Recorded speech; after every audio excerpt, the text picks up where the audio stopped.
If the Girl Scouts would like to come forward, they're going to lead us in the Pledge of Allegiance. Oh, great.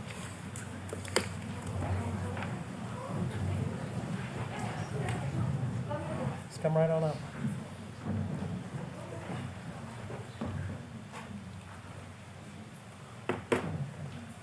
Face the flag.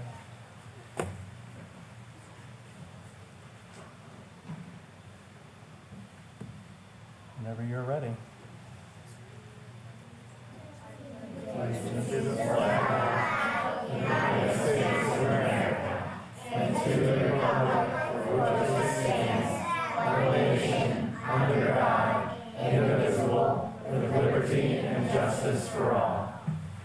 Thank you. That was perfect. Thank you, ladies.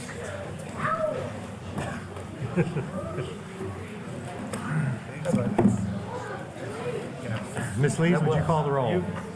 Me? I do it. Mr. Boyce, Present. Mr. Davis, Present. Mr. Elliott, Present. Mr. Johnson, Present.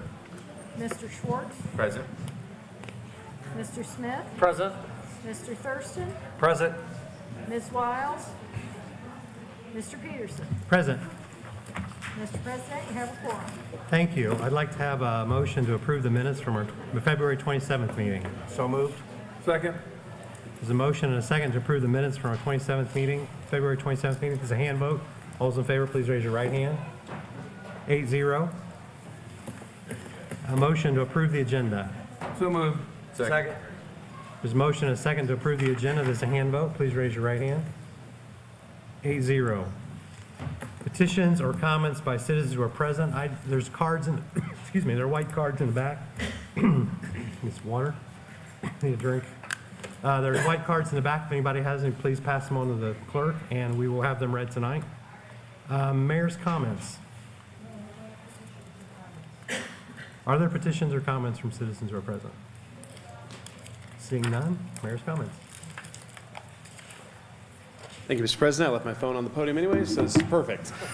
Just briefly, I want to thank all the Girl Scouts who are here tonight, too. It's always fun to see them taking part in governance. So thank you for joining us. I also want to thank, tonight is a packed house in City Hall, which is always welcome for us to hear. This is the People's House, and it's awesome to be able to open it up tonight for our first ever Disabilities Resource Fair. As you all know, in conjunction with you, we launched about 9 months ago a Disabilities Council, and I want to thank not only Matt Light, who helped kind of get the process up and going, but Lexi Rock, who has kind of taken it under her wing and run with it and has really engaged really a record number of attendees tonight and participants who are here. We strive every day here at the City of Noblesville to be a city for all. That all are welcome and all opportunities are welcome, and we want to be able to share resources. And I think that's one of our best jobs that we can do as a leaders within the community is bring those resources together. So that's what we have going on down the hall. So thank you. I know many of you were here early tonight and stopped in to see them, which is really appreciated. So with that, I will just quickly note too to encourage all citizens and city councilors to be monitoring all of our social media feeds. We have quite a few infrastructure projects and opportunities underway in the city of Noblesville. I will just caution and ask for a little grace along the way. That we have a lot of hardworking folks working to upgrade our road system, which is absolutely necessary, but there will be pain in that process. And so ask for some patience along the way and appreciate all of you as you help spread the messages and the news as we undertake construction season here in the state of Indiana. So thank you for all that you do and happy to answer any questions that you have. Any questions? Thank you, Mayor. Thank you. On to council committee reports. Roads Committee. Mr. Boyce. Yes. Thank you, Mr. Peterson. The Roads Committee met on March 1st. Darren Peterson, Todd Thurston, and I were present. I was present virtually. The majority of our time was spent talking about road impact fees. For those of you who don't know, we charge our incoming developments more when they're coming in as road impact fees, as we've got some of those developments coming to talk tonight. Basically, the assumption is that those are the ones that are going to be needing that future growth in our roads and in our parks, and so we charge them a higher portion than what the citizens here are going to do. And we have to periodically evaluate those fees to see if they are in line with the roads and where we need to make them, and so they are going to be coming to the council later this year with new, because it is that time for evaluation. So the majority of the time was spent discussing that. We also talked about a few projects. I was just going to highlight three really quick. The State Road 37 and 141st Street interchange, construction is going to begin on that one in 2025. That's one we haven't talked about much here. And there's no update on the Oakmont-Wickham Ridge roundabout. That is still coming as scheduled for anyone who's watching for that. The biggest one is the Pleasant Street, and as the mayor said, I know that's going to hold a lot of people up in town, so I invite everyone to go to reimaginepleasantstreet.com periodically to see what is going on there and see all of the developments that are happening there. I think that's about it, but if Mr. Peterson or Mr. Thurston have anything else they would like to add, I would love to hear it, or any questions. A great summary. Any questions for Mr. Boyce? Seeing none, we'll move on to the Finance Committee. Mr. Davis. Thank you, Mr. President. We met March 7th. Dave Johnson, Aaron Smith, and myself. We discussed a tentative economic development agreement with Project Hawkeye with Andrew Murray. Ian Zalgowski talked to us about the fiscal action for additional appropriation for the Levinson Garage bond payment. And Ian also discussed with us another fiscal action, additional appropriation for Forest Park Aquatic Center, and Greg O'Connor with the Friends of Forest Park spoke with us about this also. We had a fiscal action, additional appropriation proceeds from the sales of the used golf carts, and Jeff Spalding and Caitlin Moss talked to us about an update with the audit committee. That and the claims docket comes to the council with a favorable recommendation. Any questions for Mr. Davis? Mr. Peterson, Yes, Mr. Smith. I would move that we approve the claims as presented. Second. The motion is second to approve the claims as presented. This is a hand vote. All those in favor, please raise your right hand. 8-0. On to previously discussed ordinances. Council to consider ordinance 030224, an ordinance to reestablish the fire cumulative capital fund rate. Mr. Zolkowski. Yes, thank you. I'll be filling in for Mr. Spalding this evening. This is the second reading for this ordinance. We have done this several years in the past. We're coming to you again with the same request this year. What this does is it resets the fire cumulative capital fund tax rate to a maximum of $3.33 cents on the dollar. It's just an artifact of how this fund operates, because we adopted the fund at about 2.7 cents last year. That kind of locks us into that being the new maximum in that fund. So this resets the maximum to the 3.33 cents. It does not impact the overall tax rate of the city. It just gives us the flexibility to correctly place any capital expenditures for the fire department in the appropriate fund. Any questions? This is a matter of public hearing, so I would like to open up the public hearing for ordinance 030224. Mr. President, Mr. Davis? seeing nobody come forward, I'd like to close the public hearing for ordinance 0302-24. Second? This is a motion and a second to close the public hearing. There's a hand vote. All those in favor, raise your right hand. 8-0. Entertain a motion to approve the ordinance. Mr. Peterson, Yep. I move to approve ordinance 0302-24 as presented. Second? The motion and a second to approve the ordinance is a roll call vote. Ms. Lees? Mr. Boyce? Aye. Mr. Davis? Aye. Mr. Elliott? Aye. Mr. Johnson? Aye. Mr. Schwartz? Aye. Mr. Smith? Aye. Mr. Thurston? Aye. Mr. Peterson? Aye. 8 ayes, 0 nay, the ordinance is approved. Thank you. New ordinance for discussion. Council to consider ordinance 050324, an ordinance approving an additional appropriation in the debt service local income tax debt sinking fund to provide funding for the Levinson Garage bond payment and establish a public hearing. Yes, Oh, wait a minute. Move to introduce. Second? Mr. Zakowski. thank you. So we have a debt service payment for the garage that primarily gets paid out of any revenue that comes from the Levinson TIF fund. And then the second fund that pays covers the rest of that bond payment is the Debt Service Local Income Tax Debt Sinking Fund. Want to make sure I got that correct. As part of the budget process last season, we had requested a certain budget amount for that fund to cover that debt service payment. We then recognized that our assessment for however much revenue the TIF would generate this year was overstated by about $150,000. It's an error that has since been corrected, but because of that error, we requested $150,000 under what we should have requested for that debt service payment in that fund. So this is just coming to you and requesting that we appropriate those dollars so that we can make that payment. Any questions?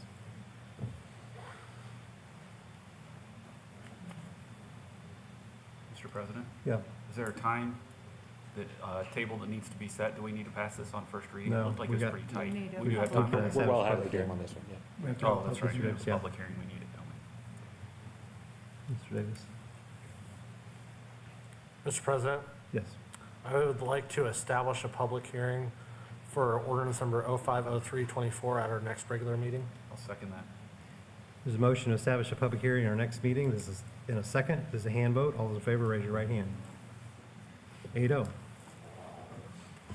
Council to, we'll see you in 2 weeks. Council to consider ordinance 070324 and ordinance approving an additional appropriation in the Parks Program Fund to appropriate proceeds received from the sale of used golf carts and establish a public hearing. Move to introduce. Second? Ian Zagowski. Yes, so the Parks Department has purchased 105 new golf carts. As part of the financing for those golf carts, we need to use the proceeds from the sale of the used golf carts. We have since received those proceeds, but in order to apply those towards the purchase of the new golf carts, we need you to appropriate those new dollars that are coming into the city. Any questions? Mr. President, Yes, I Mr. Davis. move to establish a public hearing for ordinance 070324 at our next regular meeting. Second. Second. There's a motion and a second to establish a public hearing. This is a hand vote. All those in favor, raise your right hand. 8-0. Council to consider ordinance 080324 and an ordinance approving an additional appropriation in the American Rescue Plan Local Fund and establishing a public hearing. Move to introduce. Second. Ian Zagowski. Thank you again. So we partner with the Friends of Central Pool for the Forest Park Aquatic Center. They help run our operations there. We're very thankful for their partnership with the city. It was a recommendation between them and the city that we get an engineering study done to evaluate the health of the pool and the aquatic center and the facilities there. We have since received that report, and there were several items that were noted on that report that were critical repairs to be done prior to the opening of the aquatic center this season. So part of this is requesting that we appropriate some of the federal dollars that we received from the American Rescue Plan. Those were dollars, we received about $6.2 million as a result of the pandemic. And so we're going to be requesting to use those dollars for this purpose. On top of that, we are requesting $150,000 to build a net between the aquatic center and the baseball fields. It's going to be a net that closely resembles the netting that you might see at like a Topgolf. And it's simply a safety thing just to make sure that any foul balls don't cross over into the pool and knock out one of our visitors or what have you. So just requesting that we use those dollars for those purposes. Any questions? Kim, do you have anything to add to this? I don't have any questions, just a comment. They came before us in Finance Committee to talk about it. The Friends of Central Pool are great partners for the city, and their report was very robust, showed a lot of opportunities for investment. But I think this is a great use of those dollars, especially since they have a timetable on when they need to be spent. I would add a comment from a guy who spent the better part of 30 years at that baseball diamond. I've seen several balls fly into that pool, and I'm surprised we haven't done it yet. So definitely money well spent to put that net up. Mr. President, Yeah. Mr. Davis. I move to establish a public hearing for ordinance 080324 at our next regular meeting. Second. Motion and a second to establish a public hearing in our next meeting. This is a hand vote. All those in favor, raise your right hand. 8-0. Thank you very much. Thank you. Council to consider ordinance 060324, an ordinance amending ordinance 591202, including text amendments and an updated preliminary plan for approximately 15 acres in the Noble West Plan Development. Somebody want to introduce it? Move to introduce. Second. Ms. Shelton? Good evening. Good evening. You have to bear with my voice. So this is an amendment to the Noble West PD ordinance, which was originally adopted back in 2002. It was one of the first ordinances or PDs that we had adopted that included multiple uses because, you know, the Noble West Plan development is over 600 acres and has single-family, has townhomes currently, has office uses, commercial uses, proposal for eventually some additional townhomes and apartments that will come back to you at a later date. This particular proposed amendment involves the area that is outlined here in red. It's about 15 acres. This area back here, right here is the Kroger. So what we are talking about here is an expansion of the Kroger store. Eventually, there will be inline stores here. This was formerly a bank building. It is a part of this development, although the lot is already developed. And then there's a parcel here that basically will be eventually broken down to 3 lots. This is their amended development plan. As you can see, existing Kroger, existing expansion. And these are the proposed 3 lots that will be out in front of 146th Street. This particular amendment involves a restriction regarding uses. So what they have done is restricted automobile sales, service and repair, and the same with marine craft sales, service and repair. So those particular business entities have been restricted. They have asked for an increase in the maximum square footage allowed for commercial uses. So they're asking for 320,000 square feet total.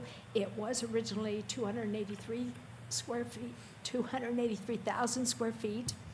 And they've also requested the elimination of the brick wall along what is 146th Street.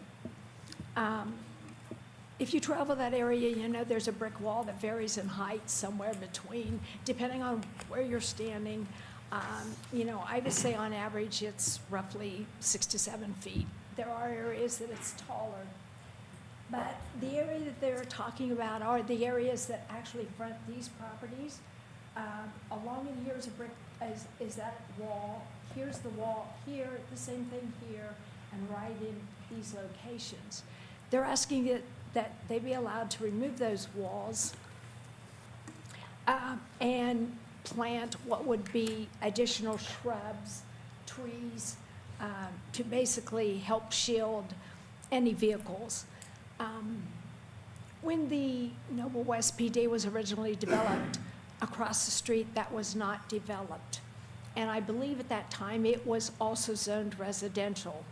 So one of the reasons why that we asked for the wall to be placed there was to shield any headlights that would be in this development from what was originally proposed to be residential across 146th Street.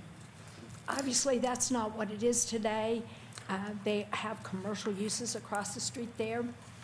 This is just a plan basically kind of showing their additional landscaping that they are proposing. This would be this area here, which is 146th Street. This is what is known as Hazelview Road, the existing bank building. This would be a proposed fuel station for the Kroger. And then we have 2 other proposed uses for the rest of that particular parcel. And this would be basically the landscaping, this being 146th Street, this being the Hazelview Road. With that, the public hearing was held at the Plan Commission. It was sent forward with a favorable recommendation for adoption by a vote of 8-0-0. With that, I will ask if you have any questions of me. If not, Mr. Shinover and the rest of his team are in the audience should you have any questions of them. And one other thing, this was originally introduced to you probably, I don't know, 60 days ago, it may be a little longer than that. Nothing has changed from their original proposal in this ordinance. Again, we had no one at the Plan Commission meeting that spoke either for or against the project, had no remonstrance whatsoever. Thank you. Any questions? Yeah, yes. Joyce Ann, I meant to drive out there today and I ran out of time with work stuff. Can you tell me if you are going east on 146th Street, you go by Hazeldale, how is going to be the best way to get in there? Can you turn left? You cannot because there's medians there, right? So they'll have to go all the way down and turn around and come back. Mr. That is correct. Dobashewitz would. And the other thing is typically, when you have a fuel station, if you're talking particularly about the fuel station, typically if somebody shops at Kroger or, whatever particular market that happens to be, somebody that, has earned all those points will just typically drive through that parking lot and go in that way. I do know that a lot of their business is basically populated because people shop at that Kroger or Will, and, they earn all those extra points. With that, I love me some McDonald's. I think you can go in that way and then go around too. Well, none of the Yeah. ins and outs are going to change from what they currently are, Nope. correct? Correct. No, I just was wondering, Yeah. once you see those outlots there, then I think you're going to have a lot more people that are going to be going east that might want to turn. And so I just was curious. But the It wasn't anything you were doing wrong. I just was more curious. And there is a dedicated left on 146th Street to be able to turn north into the center, just to the east of the McDonald's outlot. Oh, there is one there. Okay. Mr. Dobashewitz, would you? You don't have introduce to yourself? illegally do it like Yeah. Mr. Smith probably Well, does. and much of that will change, will it not, when the county does the 146 in Hazeldale? It may in fact, yes. For the record, John Dobashewitz with Nelson and Frankenberger, we represent the applicant. The applicant's here this evening, as well as other members of our development team, in the event that you have any additional questions. Thanks, John. I appreciate that. That was Any questions?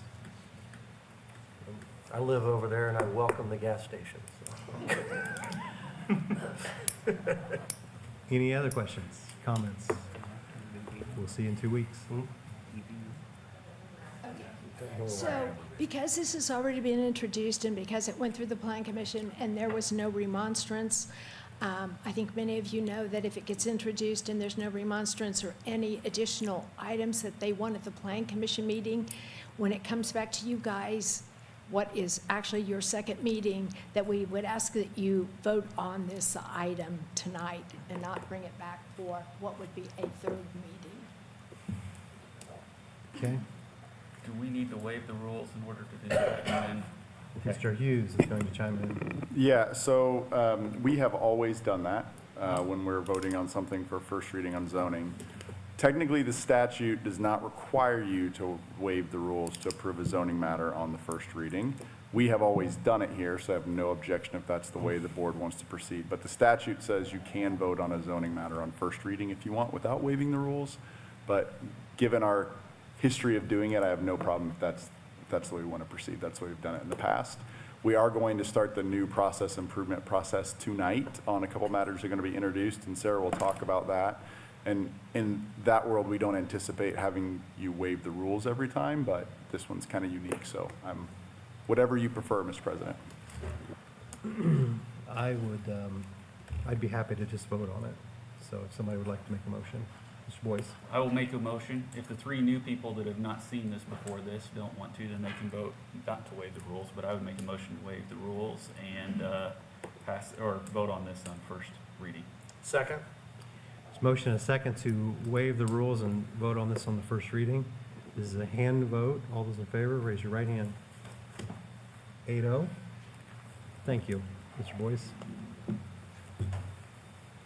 So now I need a motion to, yeah, Mr. Boyce? I would make a motion to approve proposed development, or I'm sorry, 06-03-24, and ordinance amending ordinance 59-12-02.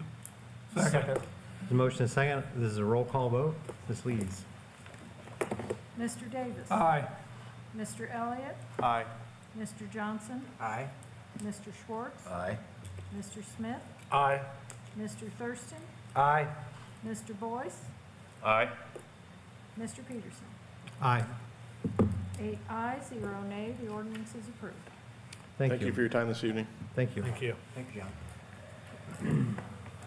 Proposed development presentations. Council to hear introductory information for a preliminary development plan for the courtyards of Hazeldale, a proposed single-family development project on the east side of Hazeldale Road, north of 169th Street.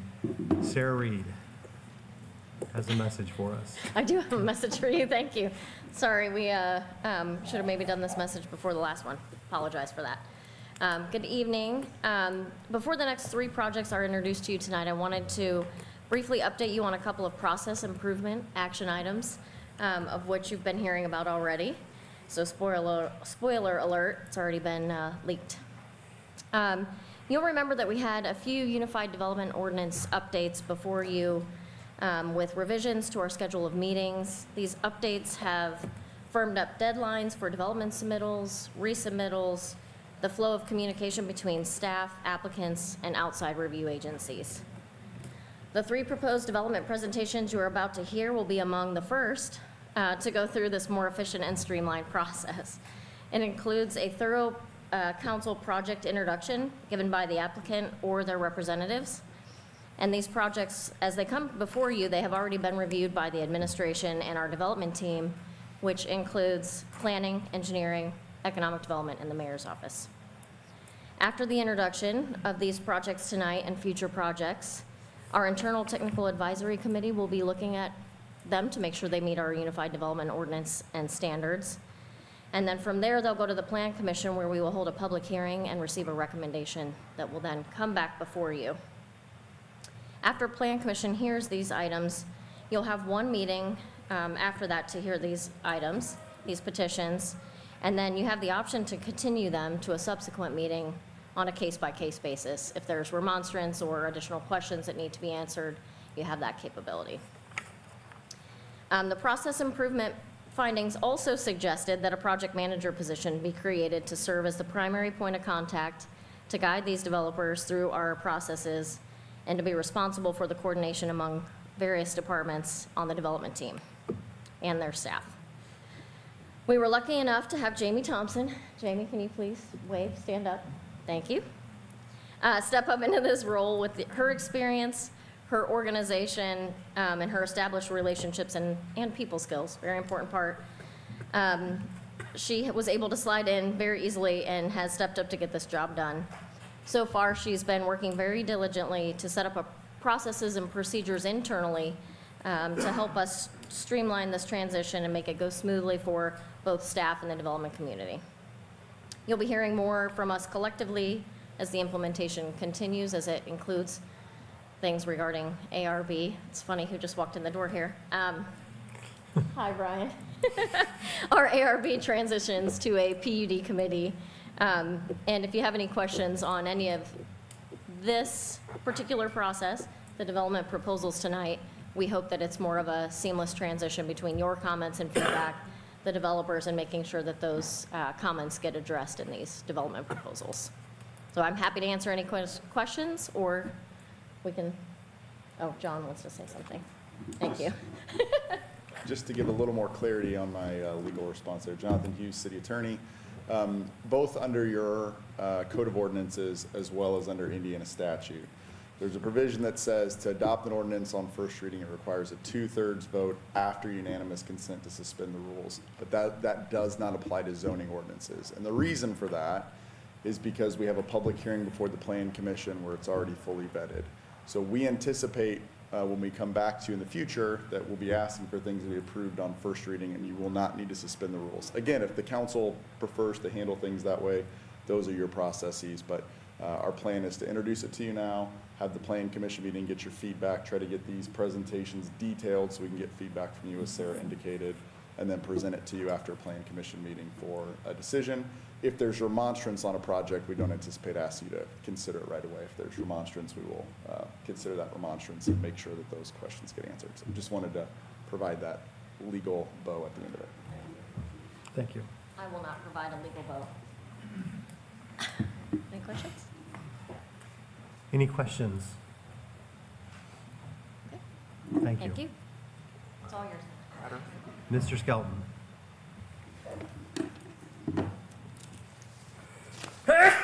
Excuse me, sorry.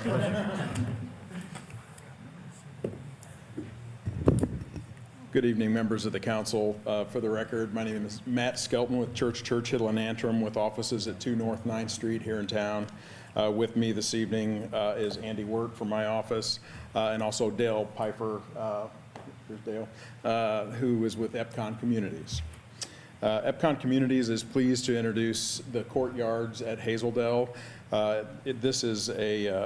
This development will feature Epcon's classic courtyard homes. Some of you may be familiar with their designs. These courtyard homes are very popular and have been well received in other communities in Hamilton County and among other states as well. Epcon has a project underway in Westfield currently, and also has one well underway in Carmel. It's a little farther along and probably a better one to give you an idea of what an Epcon project would look like. But Epcon is happy to provide walkthroughs. They staff their models, but to provide walkthroughs to highlight their units if anybody is interested. The Courtyards is an HOA-maintained low-maintenance community, providing lawn maintenance and snow removal for all the homes within the development. The site is actually located, hopefully you can see that, is located here. The Midland Trail runs across the northern portion of the site, and then the remainder here is just adjacent to Hazeldale Road. This concept plan that I'm putting before you here is designed to accommodate up to 110 home sites. The Epcon has worked closely with the staff to refine this concept plan, and actually the staff has had a lot to do with helping us shape the trail side improvements, which I have a exhibit that I'll put up here in just a moment that highlights that. But for those of you who are not familiar with Epcon's home product, it is a active adult empty nester, hardy plank masonry, very well designed homes. We estimate that their sale prices will be somewhere between $450,000 and $1 million. That's been the experience in Hamilton County so far. Each home includes one of Epcon's branded courtyards. And again, it may be difficult to see at this scale, but between each of the homes, there's essentially an outside room, and the wall of one home actually functions as the part of the boundary for the room, the outside room. It's really a unique design. And there are some pictures that are, you may be able to see them better on your screens, but there's some pictures of the courtyards along the right side of your screen.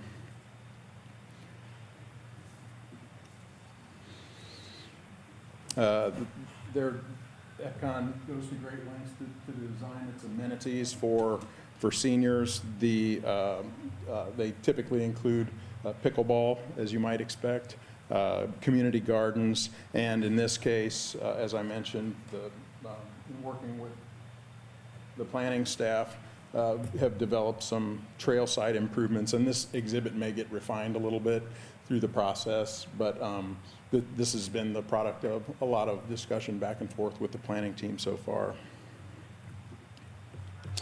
Epcon's niche really focuses on providing a higher-end resort quality of housing opportunities for active adults that prefer to live in a closely connected community. And EPCON is excited to be able to provide that housing option for Noblesville. We are planning to have we will be having a neighborhood meeting on March 20th from 6 to 7 p.m. at Hazeldale Elementary, and you are certainly welcome to attend. We look forward to working with you and continuing to work with the city staff. We thank you for your consideration, and we're happy to respond to questions if you have any at this time. So there's just one point of trail connectivity into the neighborhood? Yes. Okay. Any other questions? And just to highlight, there's a significant grade change as you go to the east. It would be difficult to accomplish.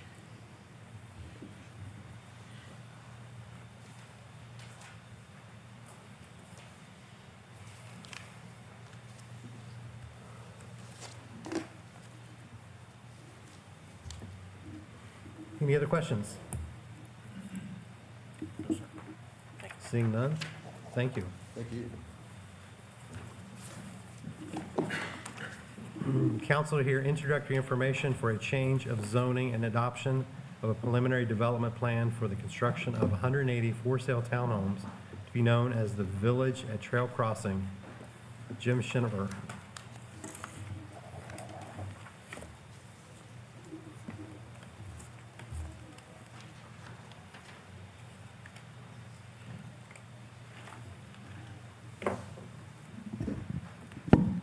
Good evening. For the record, Jim Schinover with the law firm Nelson and Frankenberger. Thank you for having us here tonight.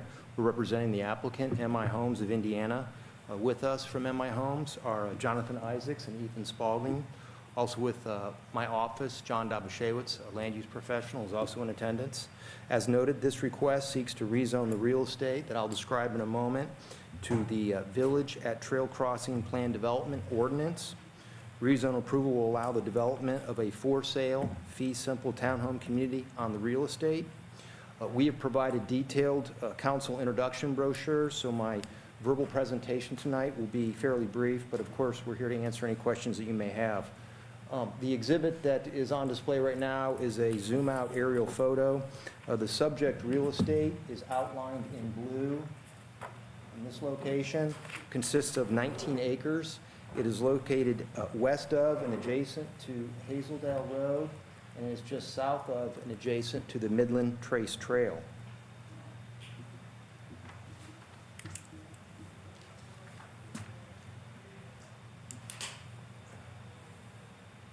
The second exhibit is a zoom-in aerial map of the same 19 acres. The property actually consists of two separate properties. We refer to the larger parcel as the Howland parcel, and then there is a smaller parcel right here at adjacent to Hazeldale Road and the Midland Trace Trail that is we refer to as the Sizemore parcel. But both parcels are included in this proposal that's before you. Just to orientate ourselves, to the west of the real estate is Hazeldale Elementary School, as well as the Noblesville sports fields, which are zoned R1 government use. To the north, on the other side of the Midland Trace Trail, are undeveloped parcels that are zoned PB planned business. In the northeast, across Hazeldale Road, is the Midland Point mixed-use project that's zoned R5 PD and PB PD planned business. To the east is the proposal that you just heard about, the proposal for EPCON Communities. And then to our south is Hazeldale Woods residential neighborhood.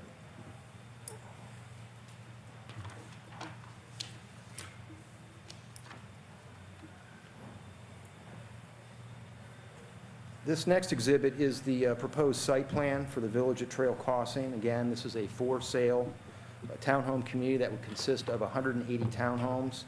And we have been working closely with the development team, with Sarah as well, regarding the site design and the building architecture for this proposal. You'll see primary access to the community will come off of Hazeldale Road in this location.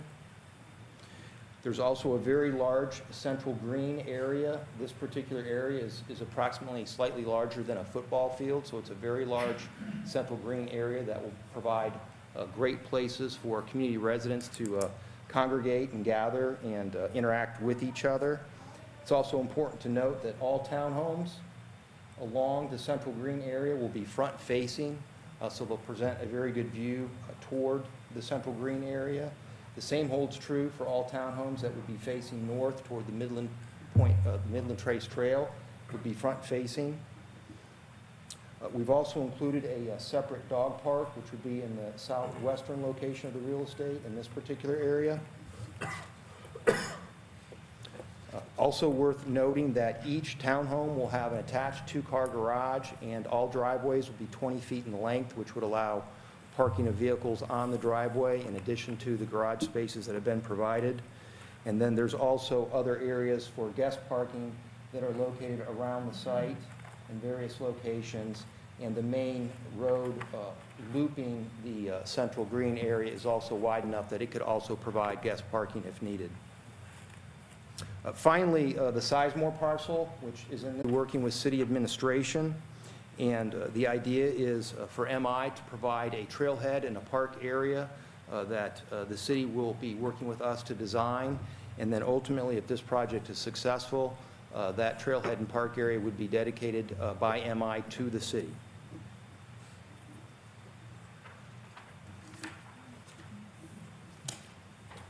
Next exhibit is the townhome elevations, which were included in your informational brochures. This is an example of the front elevation of the townhome. Again, these are 3-story for-sale townhomes from MI's Suburban Townhome Series product line. Townhomes will range in square footage from 1,500 square feet to 1,800 square feet, and MI anticipates price ranges to average between $325,000 up to $370,000, potentially higher based on size of townhomes that are purchased and interior amenities that are selected.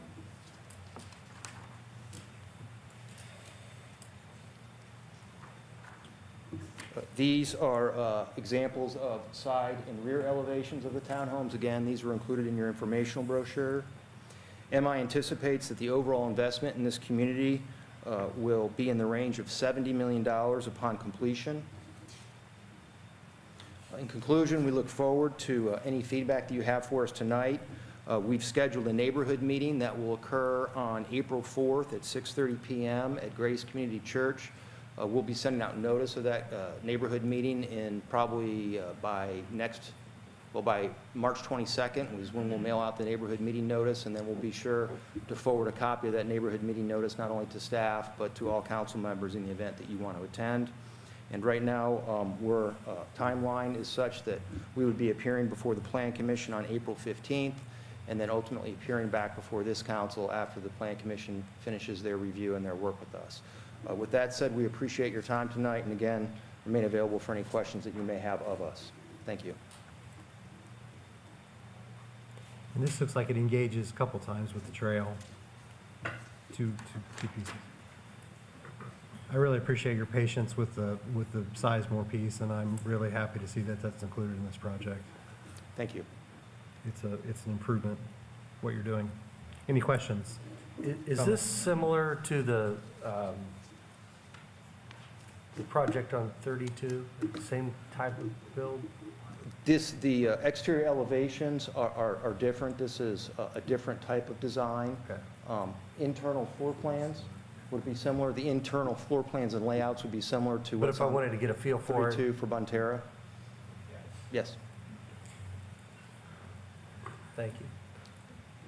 No questions, just echo Mr. Peterson's comments that I know this site is tricky and it's been through a few iterations, and I really appreciate you guys taking feedback and bringing this forward to us. I think this is a great, outside of downtown, the Midland Trace Trail is one of our best assets, and I think this does a great job of engaging that and bringing people onto that trail. Thank you. We appreciate that feedback. This received quite a bit of, the last time around, feedback from the neighbors to the south, so I'll be curious to hear kind of how that goes. And I'm sure the comments will be happening again, so if you need to review that, then And heads up. on that note, this one, from the previous iteration, this is less dense. Yes, sir. Yeah. The last Olthoff proposal, as I would call it, that was filed, there was an original filing that was not successful. It went all the way to the council process. Then there was a refiling about a year later. But that second Olthoff refiling consisted of 201 townhomes. This has 180, so this is less dense. Another interesting distinction was that the Olthoff proposal, they had driveways that were about 5 feet in length, so they weren't accommodating parking on driveways, whereas the MI proposal is less dense, and because of driveway lengths and other interior design of the site will allow for considerably more parking, which I know often is a question in townhome communities. One other comment that came up, Mr. Thurston and I had the opportunity to meet with some of the neighboring communities here to discuss HOA rules regarding rentals, and just wanted to make sure that we don't control the HOA process, but to make sure that that's addressed in how we manage some of the corporate purchases. Understood, and we'll make sure that when we appear before the Plan Commission that we can report on how MI would deal with that in their covenants. Thank you. Any other questions or comments? Seeing none? Thank you. Great, thank you for your time tonight, we appreciate it. Number 3, council to hear introductory information for a mixed-use development to include a Kroger Fuel Center, 8 additional commercial lots, and 98 single-family homes on approximately 71 acres, and to be known as Starbrick Village. Joyce Ann Yelton, Ms. Matt Skelton.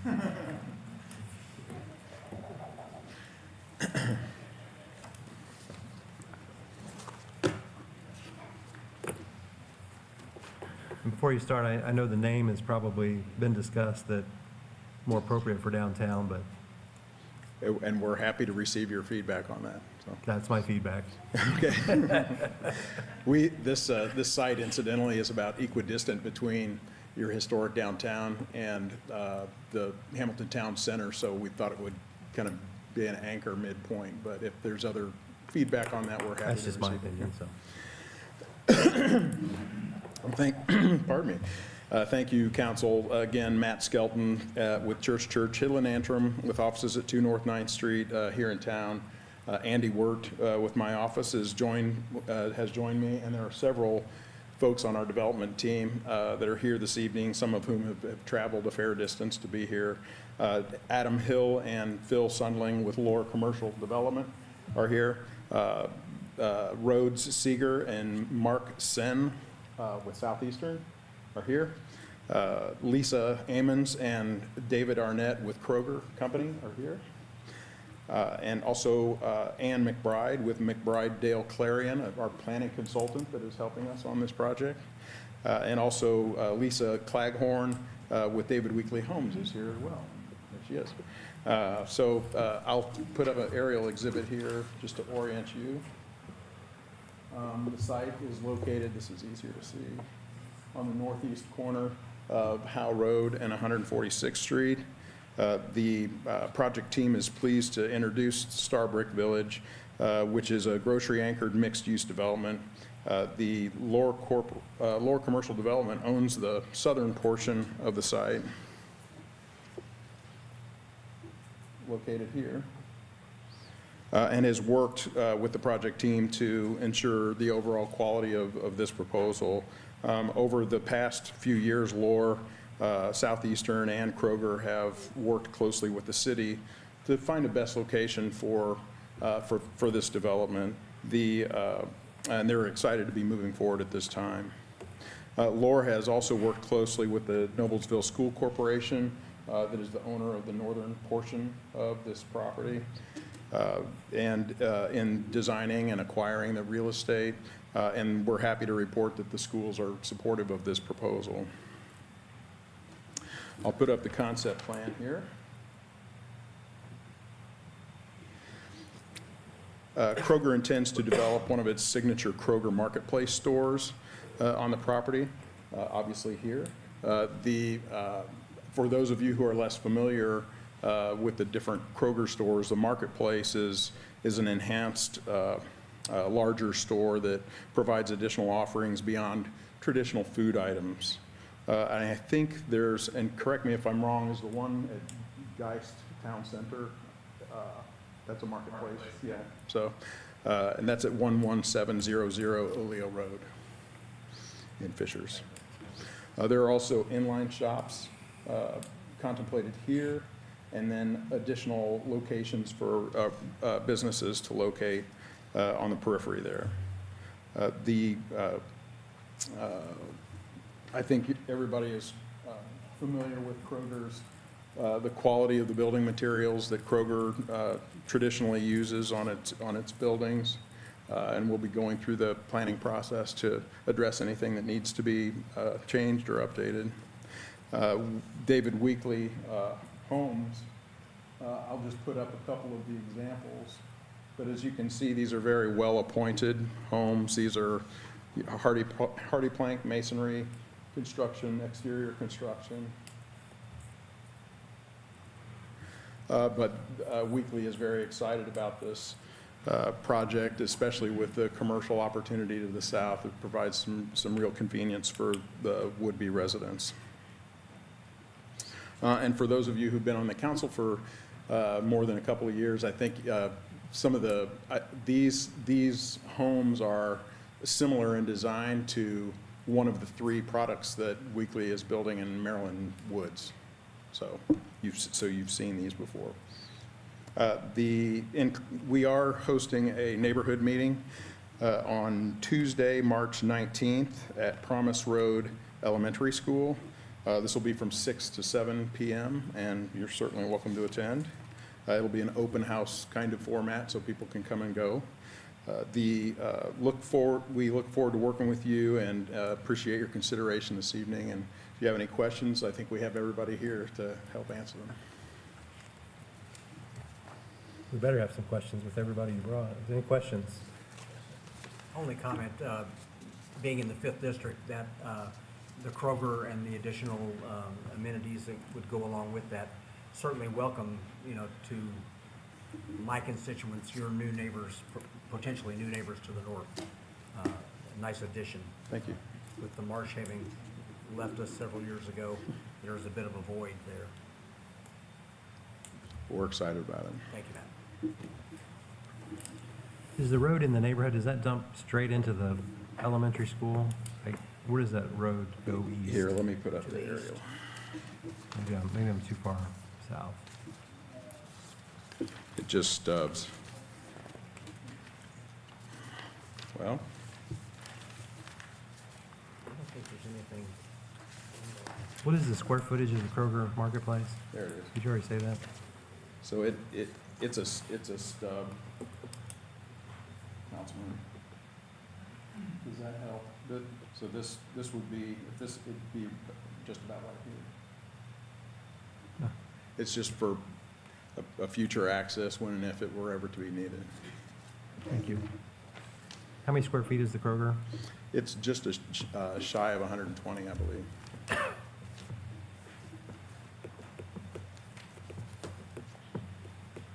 It's exciting. This side of town has been looking for a grocery since they lost Earth Fair. Any other questions or comments? Just the name. I agree with Mr. Peterson. Would love to see another name. But I love the development. I think it's great. Okay. Well, thank you for that. Yeah. Appreciate it. Any other comments? Thank you. Thank you. On to council comments. Any questions? Any questions about the new process? One is who is here. The band's in Ireland right now. The NHS band is in Ireland, so wishing them the best. And Playing Sunday, yeah, That's why Darren wore green tonight. Right. Support of the band. exactly. Colorblind. Any other questions? We've lost our audience. Seeing none? We're adjourned. Thank you.